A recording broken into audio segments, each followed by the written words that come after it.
لا تمدن عينيك إلى ما متعنا به أزواجا منهم ولا تحزن عليهم واخفض جناحك للمؤمنين۔ آپ اپنی نگاہیں ان چیزوں کی طرف نہ بڑھائیے جو ہم نے کافروں کی کئی جماعتوں کو دے رکھا ہے، اور ان کے ایمان نہ لانے کا غم نہ کیجیے، اور مومنوں کے ساتھ محبت و شفقت کا برتاؤ کیجیے۔ سورۃ الفاتحہ اور قرآن کریم جیسی نعمتوں کے مقابلے میں دنیا کی ہر شے حقیر ہے، اس لیے اس نعمت عظمیٰ پر اللہ تعالیٰ کا شکر ادا کرتے رہیے، اور اہل دنیا کو ہم نے جو عارضی نعمتیں دے رکھی ہیں ان کی خواہش نہ کیجیے۔ وہ نعمتیں ہم نے انہیں اس لیے دی ہیں تاکہ ہم انہیں آزمائیں، اور جو اس آزمائش میں کامیاب نہیں ہوگا اس کے لیے وہ نعمتیں وبال جان بن جائیں گی۔ اور کفار قریش اگر ایمان نہیں لاتے ہیں تو غم نہ کیجیے، اور جو غریب اور کمزور مسلمان آپ کے ساتھ ہیں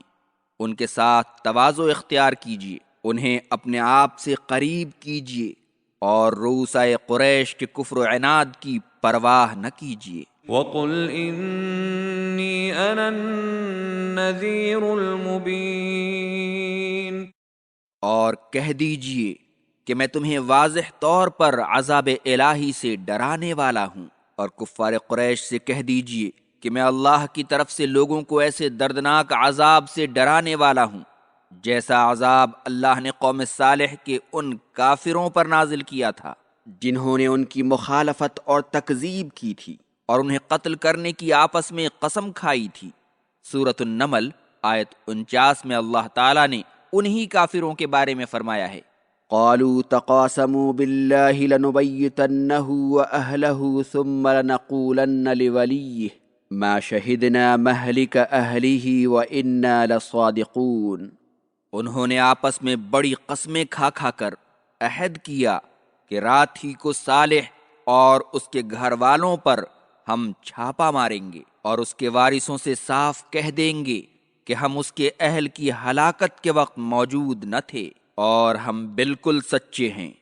فرہ کا قول ہے کہ مقتسمون سے مراد وہ 16 کفار قریش ہیں جنہیں ولید بن مغیرہ نے مکہ میں داخل ہونے کے راستوں پر متعین کیا تھا تاکہ وہ ہر آنے والے کو اسلام اور رسول اللہ صلی اللہ علیہ وسلم سے برگشتہ کریں۔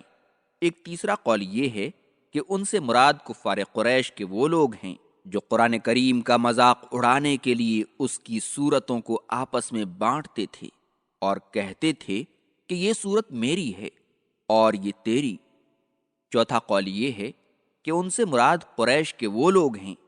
جو قرآن کریم کی تقسیم کیا کرتے تھے اور کہتے تھے کہ اس کا بعض حصہ شعر، بعض جادو اور بعض گزشتہ قوموں کے واقعات ہیں۔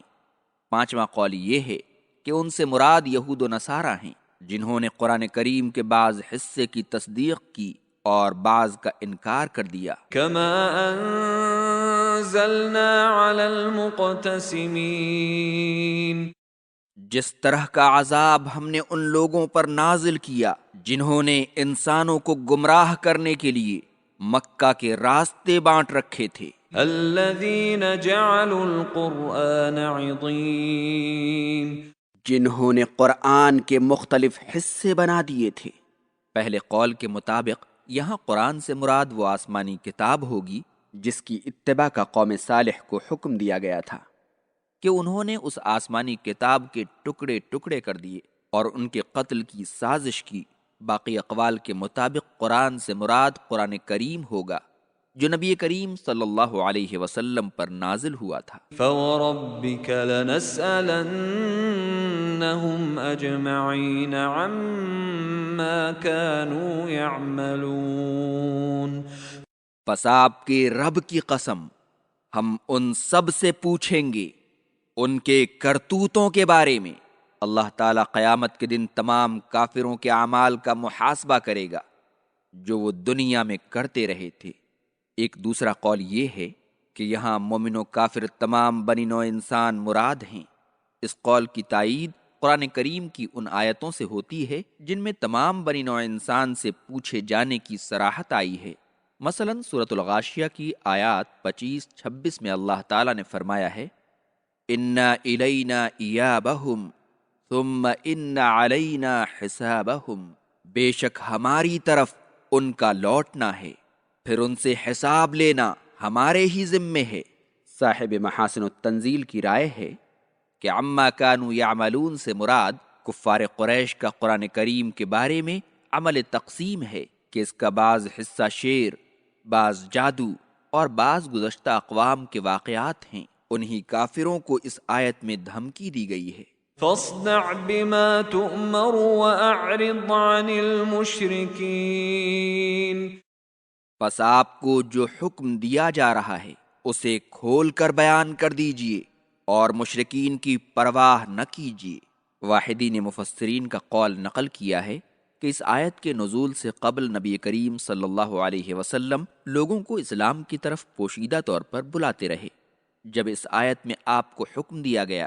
کہ وہ کھل کر لوگوں کے سامنے آئیں اور اسلام کی دعوت پیش کریں اور مشرکوں کی پرواہ نہ کریں، تو آپ اپنے صحابہ اکرام کے ساتھ باہر نکل کر لوگوں کو اسلام کی طرف بلانے لگے۔ إنا كفيناك المستهزئين، ہم مذاق اڑانے والوں سے نمٹنے کے لیے آپ کی طرف سے کافی ہیں۔ اس آیت کریمہ کے ذریعے آپ کو اللہ تعالیٰ نے ضمانت دے دی کہ جو رؤسائے قریش آپ کا مذاق اڑاتے ہیں ہم ان سے نمٹ لیں گے، وہ آپ کا کچھ بھی بگاڑ نہ سکیں گے۔ ابن اسحاق نے عروہ بن زبیر سے روایت کی ہے کہ آپ صلی اللہ علیہ وسلم کا مذاق اڑانے والے کافروں میں 5 بڑے مشہور تھے: ولید بن مغیرہ، عاص بن وائل، اسود بن مطلب بن حارث بن زمعہ، اسود بن عبد یغوث اور حارث بن طلاتلہ۔ اللہ تعالیٰ نے ان سب کو ایک ہی دن ہلاک کر دیا۔ عبداللہ بن مسعود رضی اللہ عنہ کی ایک روایت سے معلوم ہوتا ہے، جسے امام بخاری رحمۃ اللہ علیہ نے کتاب الوضو میں روایت کی ہے، کہ وہ کفار قریش ابو جہل، عتبہ، شیبہ، ولید بن عتبہ، امیہ بن خلف اور عقبہ بن ابی معیط تھے، جو میدان بدر میں بری طرح قتل کر دیے گئے اور دیگر مقتولین کے ساتھ ایک کنویں میں ڈال دیے گئے۔ انہی لوگوں نے کچھ دیگر کافروں کے ساتھ مل کر رسول اللہ صلی اللہ علیہ وسلم کے کندھے پر کعبہ کے سامنے نماز پڑھنے کی حالت میں اونٹ کی اوجری ڈال دی تھی، تو آپ نے بد دعا کر دی تھی کہ اے اللہ تو اہل قریش اور ان بدماشوں سے نمٹ لے۔ الذين يجعلون مع الله إلها آخر فسوف يعلمون، جو اللہ کے ساتھ کسی دوسرے معبود کو شریک بناتے ہیں تو وہ ان قریب جان لیں گے۔ وَلَقَدْ نَعْلَمُ أَنَّكَ يَضِيقُ صَدْرُكَ بِمَا يَقُولُونَ، اور ہم یہ خوب جانتے ہیں کہ ان کی باتوں سے آپ پریشان اور تنگ دل ہوتے ہیں۔ اللہ تعالیٰ نے آپ صلی اللہ علیہ وسلم کو خبر دی ہے کہ کفار قریش کی استہزاء آمیز باتوں سے آپ کو جو تکلیف پہنچتی ہے اس کی اللہ کو خبر ہے۔ انسانی فطرت کا یہی تقاضا ہے، لیکن آپ صبر سے کام لیں اور تسبیح و تحمید میں مشغول رہیں اور نماز پڑھا کریں تو آپ کا غم ہلکا ہو جائے گا اور ذہنی اذیت کم ہو جائے گی۔ اللہ تعالیٰ نے سورۃ البقرہ آیت 45 میں فرمایا ہے وَاسْتَعِینُوا بِالصَّبْرِ وَالصَّلَاةِ، کہ آپ صبر اور نماز کے ذریعے اللہ سے مدد مانگیں۔ اور سورۃ الرعد آیت 28 میں فرمایا ہے الا بذکر اللہ تطمئن القلوب، کہ آگاہ رہو اللہ کی یاد سے ہی دلوں کو اطمینان ملتا ہے۔ فسبح بحمد ربك وكن من الساجدين، پس آپ اپنے رب کی تعریف بیان کیجئے اور اس کے حضور سجدہ کرتے رہیے۔ واعبد ربك حتى يأتيك اليقين،